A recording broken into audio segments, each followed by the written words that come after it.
हम संगीता ठाकुर स्वागत करे छी अपन यूट्यूब चैनल मिथिला के नगरिया में। आय के एहि वीडियो में बरसातक कथा सुनब।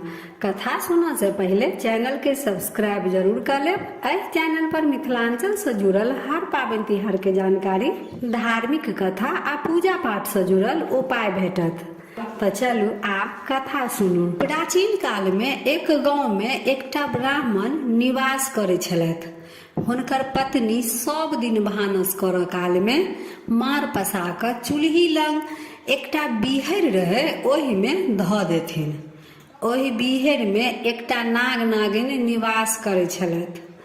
हुनका लोकनि के जे अंडा बच्चा होइ छल, गरम मार पड़ला से सब नष्ट भऽ जाइ छलनि। तऽ एक दिन नाग नागिन अपना में विचार केलनि जे जहिना ई ब्राह्मणी हमरा लोकनि के निसंतान केने छथि, तहिना हमहूँ हुनका कऽ देबनि। सएह सोचि दुनू गोटे नाग नागिन गाम से बाहर रास्ता कात में एकटा बड़क गाछ रहे, तकर धोधरि में निवास करऽ लगला। ब्राह्मण के 7टा बेटा रहनि। जखन ब्राह्मण के सबसँ पैघ बेटा विवाह योग भेलनि तऽ बेटा के खूब धूमधाम से विवाह केलथि। जखन ओ भाड़ दौड़क संग सासुर से विदा भऽ अबैत रहथिन तऽ जेठक विकराल रौद से झमा कऽ ओहि बड़क गाछ तर विश्राम करऽ लगला, जाहि में नाग नागिन निवास करै छल।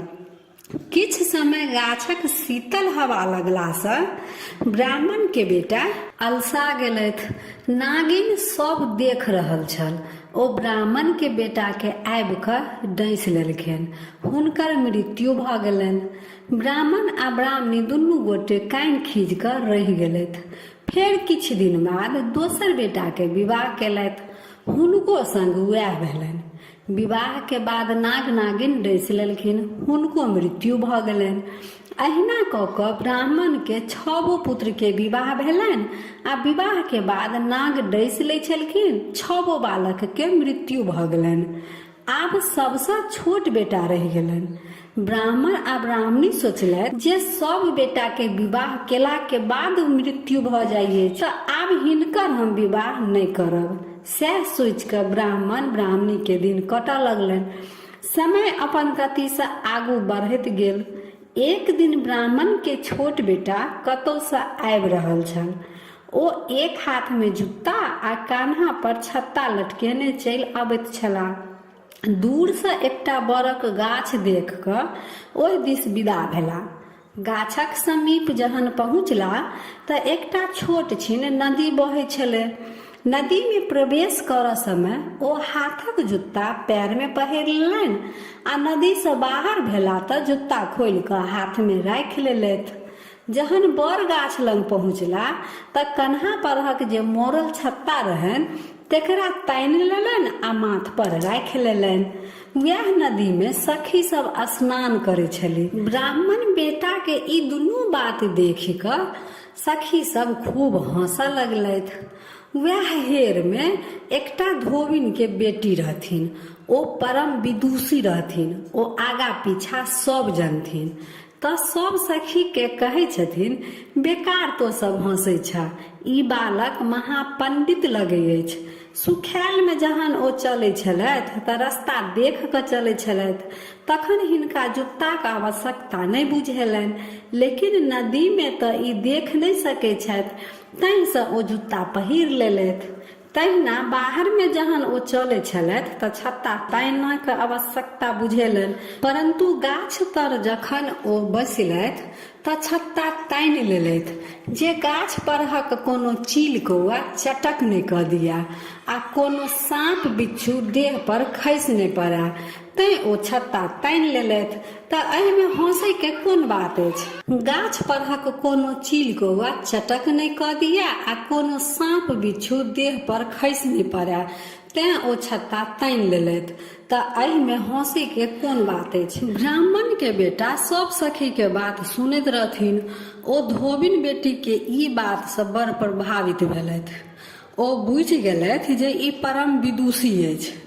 घर पहुँचला के बाद ब्राह्मण बेटा अपन विवाह धोबिन बेटी संग करे लेल प्रस्ताव ब्राह्मण ब्राह्मणी लग रखलखिन। पहिले तऽ ब्राह्मण नहीं मानैत रहथिन, परंतु पुत्रक जिद के आगू विवश भ गेलथि। धोबिन बेटी के संग विवाह लेल मान गेलखिन। नीक दिन देख कऽ ब्राह्मण बेटा के विवाह धोबिन बेटी संग भ गेलनि। जखन विवाह के बाद धोबिन बेटी के विदागरी करेने घूमैत अबै छलखिन तऽ ओहि दिन जेठक अमावस्या रहै।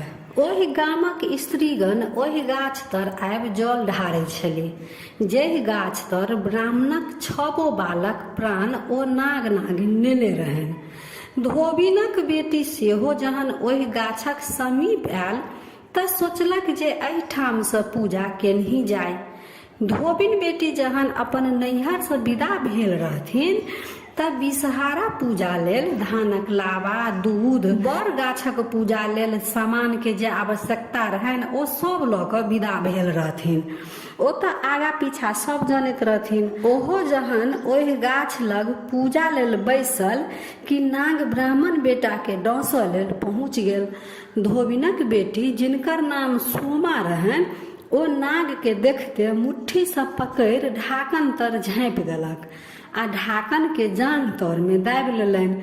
ई देख नागिन दौड़ कऽ एली।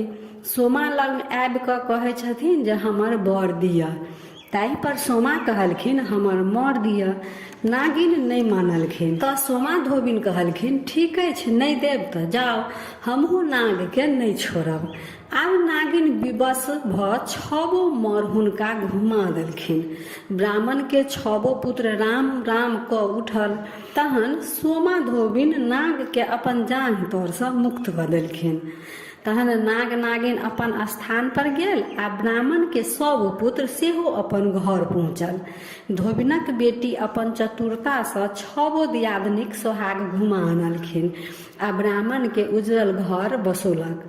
सब केओ आनंद मग्न भ जीवन बितबऽ लगलै। तऽ यह रहा बरसाइतक कथा। हम अपना बूढ़ पुरान से जे कथा सुनने रही से अहाँ सबके सुनेलहुँ। जतेक केओ के मुँह से कथा सुनबै कुछ ने कुछ अंतर जरूर भेटत, परंतु कथा के भाव एके रहत। बस कथा कहे में कुछ अंतर रहै अछि। तऽ आशा करै छी कि कथा नीक लागल हैत। आ कथा नीक लागल तऽ लाइक शेयर सब्सक्राइब कऽ कऽ मिथिला भाषा के सपोर्ट जरूर करब। तऽ फेर उपस्थित होइ छी एकटा नया वीडियो के संग। ताबे तक जय मिथिला, जय मैथिली।